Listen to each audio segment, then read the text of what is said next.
I respect the solitary witches who blaze your own trails, walk your own paths, and listen to your own gods. It can be a lonely, yet rewarding, life. It is not for the faint of heart. From the solitary we can all learn self-reliance and how to listen to our intuition.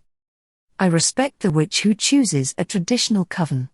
Whether it is Gardnerian, Alexandrian, reconstructionist, or another group, it requires an intense amount of devotion and time to learn a tradition. You have earned your titles and should be recognized by our community. From the members of groups and covens we can learn patience and determination. I respect the kitchen witches who fill your homes with magic and tend the hearthfires. With the ancient elements you nourish your family and remind us all of our human history. From the kitchen witch we can all learn how to create magic from the mundane and appreciate the domestic arts.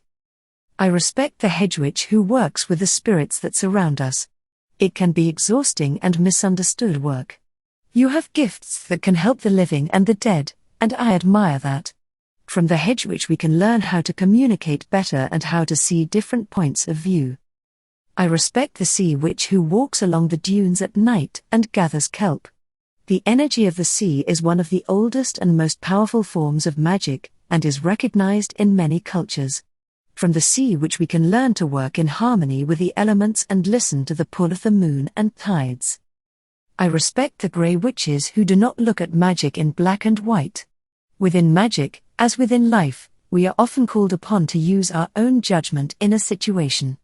I do not condemn my fellow witches for not seeing things as I see them. From the grey witch we can learn to examine a situation from many points of view and realize that there are no rules but those we create for ourselves. I respect witches of all genders and sexual orientation.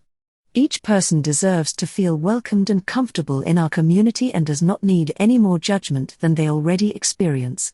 From these witches we can all learn how to appreciate diversity and to practice tolerance and kindness. I respect witches who are in tune with their local environment.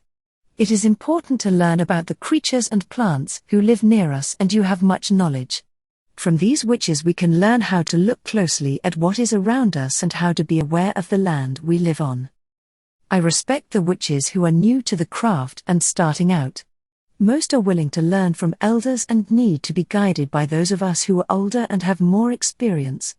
They do not need to be bullied or insulted, for we are all constantly learning.